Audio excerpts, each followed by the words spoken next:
This is the one thing that I wish every owner, whether you are an investor, government, or whether you are just a homeowner, knows. And it is the fact that their home or property does not exist in isolation, but rather as a part of an existing and interconnected ecosystem on which the future of the building environment, the future of real estate investment rely on. And for context, let me start with this. While professionals hold each other to higher standards for the owners, we look away or just focus on first order issues or first order benefits. Priority checklist, car or house first. Should I buy a house or should I build it myself? All issues of personal preference and priorities, and little issues that will naturally fall in place when we get the first principles right, especially when a lot of people are just one loss of one paycheck away from losing it all, or simply because of faulty social, economic, or political construct. I've also seen how the most expensive and even the cheapest of homes don't mean anything when the system is not set right. And to make sense of this system, let me quickly paint a picture for you. And I cannot take credit for this. This is the work of El Haj, Isafie, and co. in Housing Market Dynamics in Africa, where they perfectly captured the framework of the entire housing construction, even the real estate environment, of the core principles and the framework that supports it. Just imagine a building that has three parts: foundation, then pillars, and then roof. So for the foundation, you have government, legal, regulatory, governance, security framework of the government and its agencies. So that's the foundation. Then the next is 5 pillars. Have as number 1, infrastructure. Number 2, construction. Number 3, finance. Finance on the demand and supply side of housing, which covers income, fees, and wages.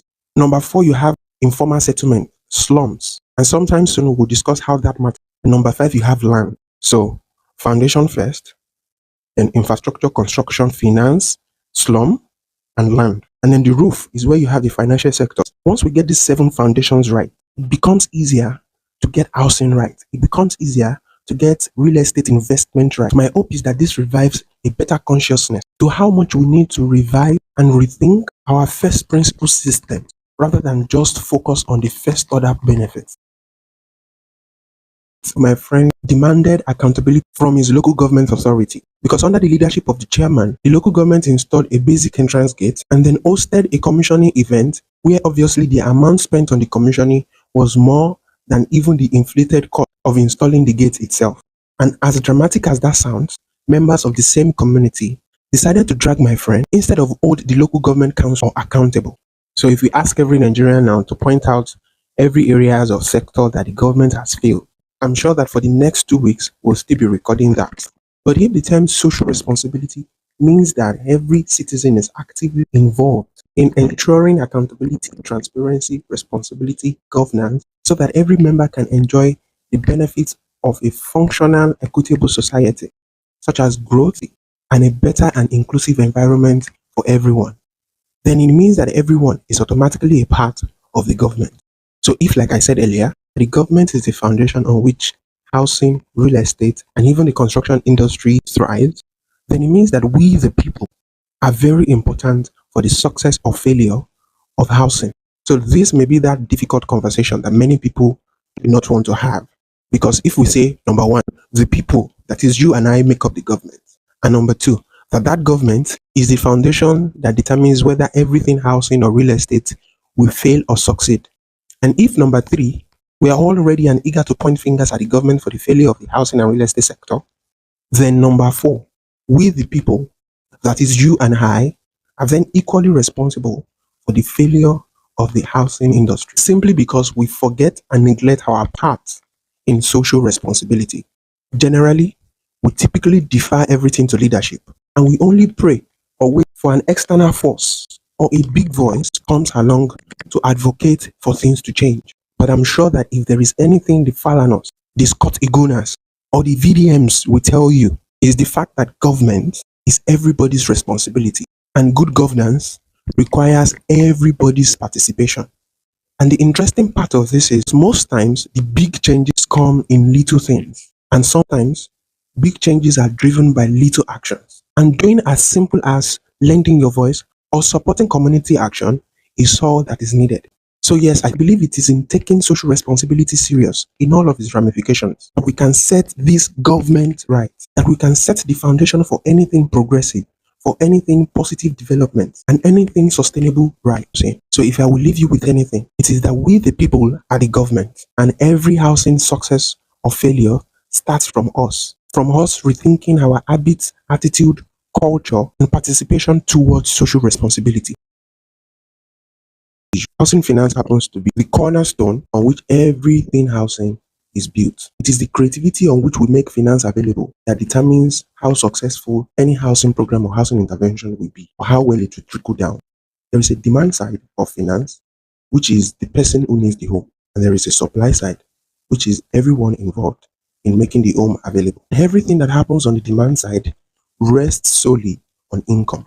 And to put a hand around this, there are certain rule of thumbs that are used to determine what is the affordability bracket for certain level of incomes. The common rule of thumb says housing shouldn't be more than 30% of your income. But then, a lot of us are already paying more than that. Some are even spending almost 60% of their income on housing. And so it's a no-brainer that those people should already be able to access home ownership. But for them to be able to carry that rent money over to home ownership, it requires a down payment that most people cannot provide. The other rule of thumb says, before any lender can lend you money for home ownership, the cost of such housing should not exceed 2.5 times your annual family income. So if your family earns 1 million per month, means the total amount you can access in finance go to 30 million. But the trade-off is the lender oftentimes requires collateral or some sort of protection against risks of lending you such money, which oftentimes most middle income earners or low income earners do not have. So what about housing loan? Let's remember that the higher percentage of the population work within the informal sector that either has no such structure or not buoyant enough to provide adequate staff welfare. So that is that from the demand side. What happens on the supply side? Housing and building service providers are business organizations that are set up for profit. For every investment or commitment that goes into providing housing, there must be a return in form of profit for such investment, whether affordable housing or high value, high yield real estate investment. Bearing in mind that naturally, once it's a build and sell, then the unit economics of construction, the unit economics of overhead costs, of profit, of land, then has to be factored into the conversation. To make this affordable at below market rates for such suppliers, there has to be some sort of compensation or incentives that affords them the capacity to then let go of such investment at below market rate. And this is where subsidies come in. But before we get into how subsidies work, let's note that subsidy works for both demand and the supply side. And depending on the target income level or the income bracket, there are various alternatives of approach. So with all I've said, the long and short is it is difficult to marry these two sides, that is, the demand and the supply side of housing finance together. The main component of the demand side is income, while everything that influences the supply side is unit economy. It is not always as simple to then marry the realities of income to the realities of economy.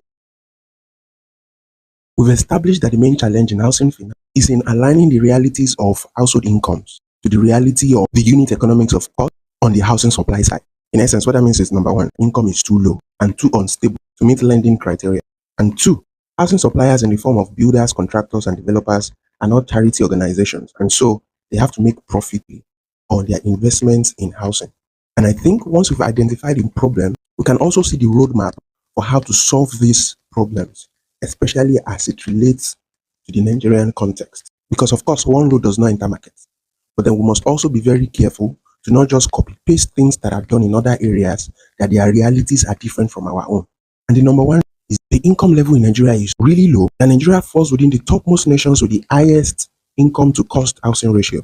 So what can we do to ensure that housing finance trickles down to the grassroots, to the people that need it the most, rather than creating policy that only enriches a few or that further deepens the housing crisis? So if the problem is the mismatch between the demand and the supply side, and we know income is too low, and yet developers cannot sell at the expense of their profits. So the number one goal should be, how do we help buyers afford housing while equally helping providers sell at very fair price without losing value or profit? But because we are aware of the peculiarity that on the demand side, there is a large number of people that work within the informal sector. So we must also bring them into that conversation by making sure that we make it easy for people in the informal sector to access housing finance And for those people, we must optimize the value chain to reduce reliance on suppliers.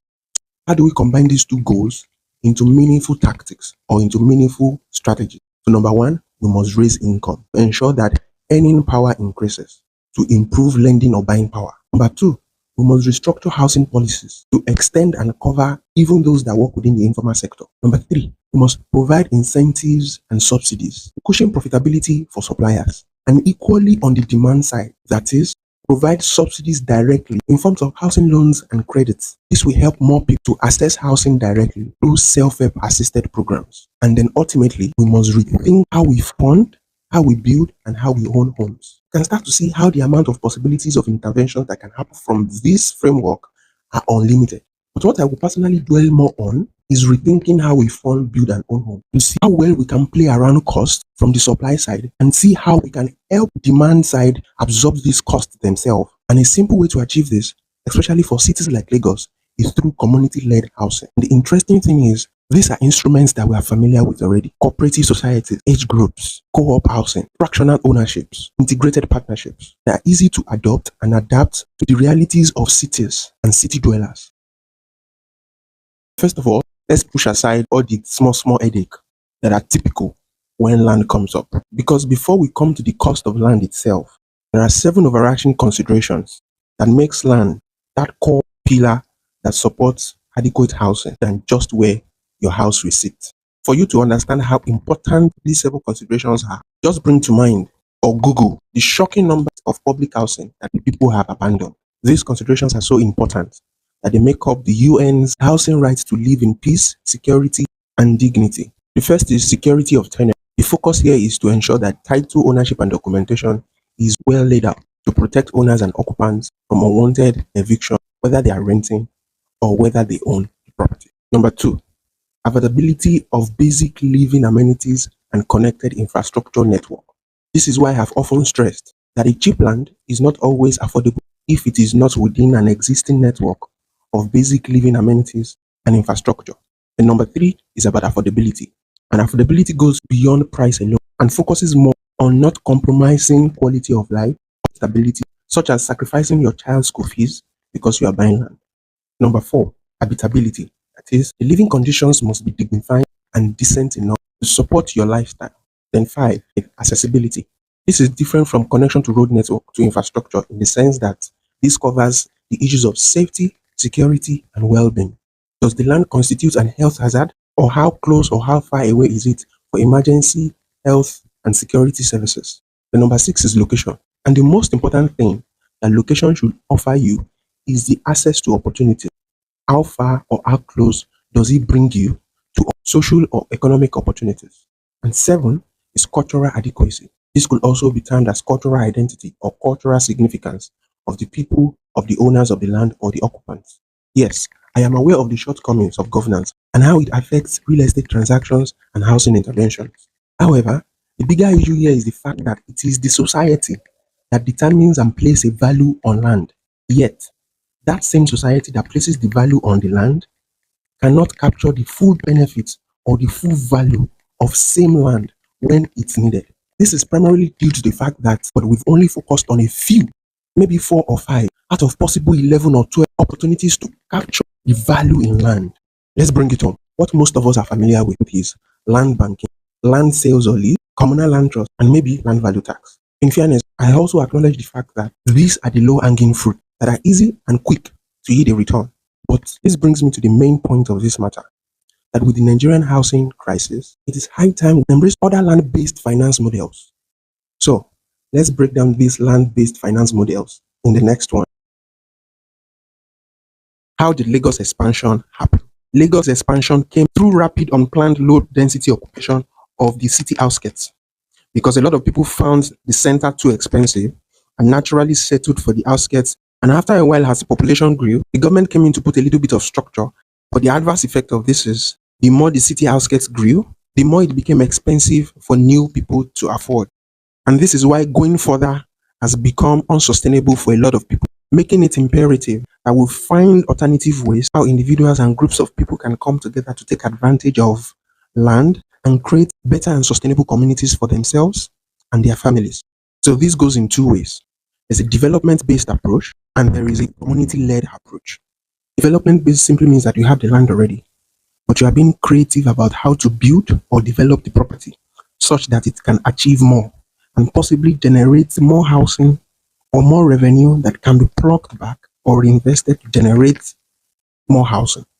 Two popular examples of this is mixed-use development, where a single building serves multiple purposes, as residential and commercial activities at the same time. The owners live on one side and make money from the other parts of the building, and over time, the revenue generated from the commercial side can be reinvested to create and multiply such kind of development. The second form of that is land readjustment housing, and this is simply multiple people putting their lands together and then subdividing it into different parts that makes it easier for them to develop one part and use the remaining part for other purposes. The way that could work in Lagos is, say two friends have different properties. They can agree to come together to use one for residential purpose and use the other for either agricultural or commercial purpose. They live in one and the other generates revenue for them, and the proceeds of that can also be further reinvested to create and multiply such development. The other, which is community-led, is straightforward, and it's almost the same as development-based financing. It's focused on helping more people own land, and thereafter they can do whatever they want with the land. People come together in the form of housing cooperatives, integrated partnerships, communal land trusts, or community land ownership as non-profits to own properties together by reducing the individual costs commitment on each member of that organization, group, or society. So we are all familiar with how cooperatives work, and so those kind of existing frameworks can be leveraged to help its members own properties within their budget. So there it goes. And the good thing about this method is they are scalable. That is, they can be used to provide more housing for more people at scale. And the advantage of these kinds of financing models is that it's easy and flexible enough to accommodate people within the informal sector. I understand a few of these frameworks requires legal guidance for protection and effectiveness, but then I believe it is necessary to protect and help members drive their goals with little to no friction. So what do we mean when we say the informal settlement and the entire informality bracket is a core pillar of the real estate and housing market? So one thing to note is the fact that it is the direct representation of how well or not the government, the economy, and the real estate or housing market is catching up to the reality of city expansion.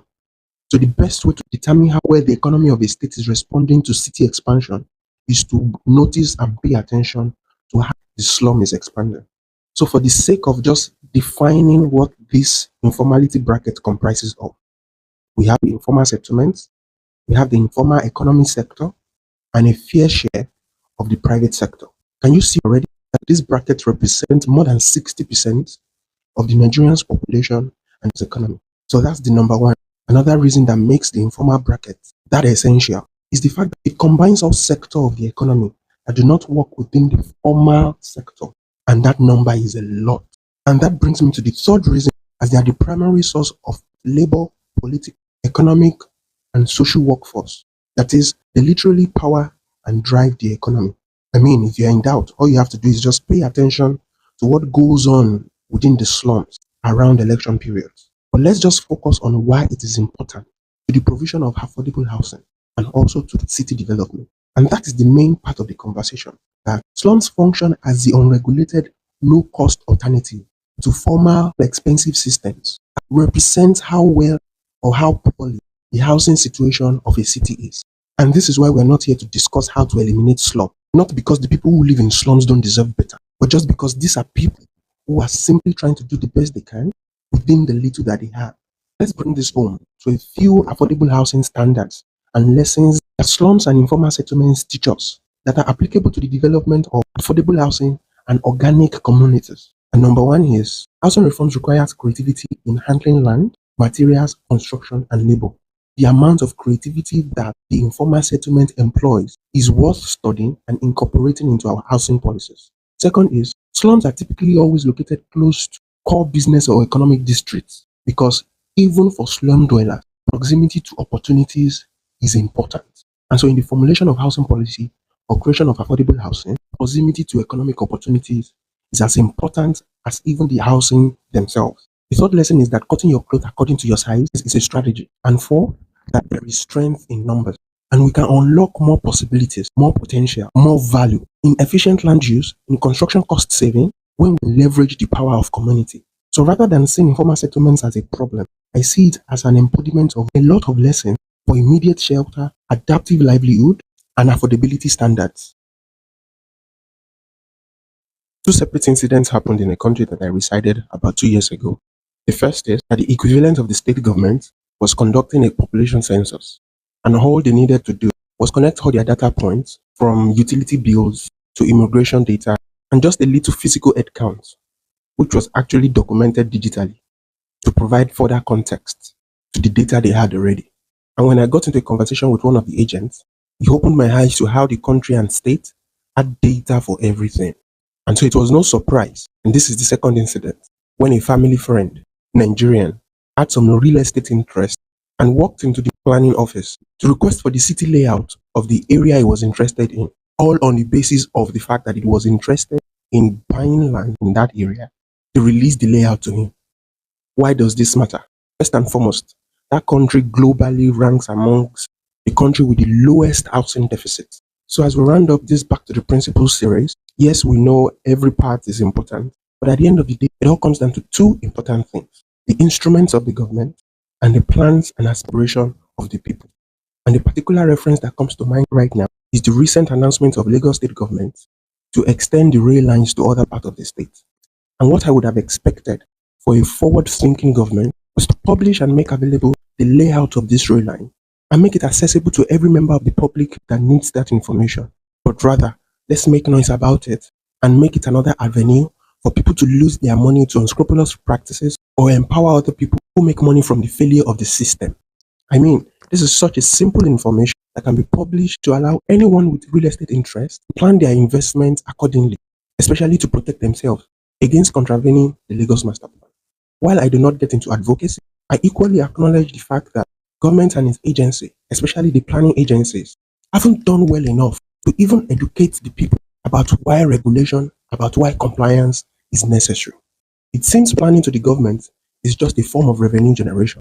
So if we are as serious as we claim to be about solving housing crisis or making real estate inclusive, an important element that connects all these core pillars and framework that support such development requires data, data which the government should provide, but which it has neglected that responsibility to the market to handle as it likes.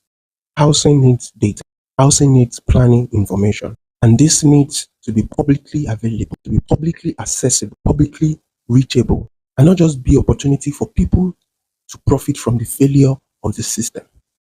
So as we wrap up this series, the one thing that bridges all the 7 parts of this framework is data, cohesive planning, and forward-thinking governance that sees beyond political score points and is genuinely interested in helping the people live better lives.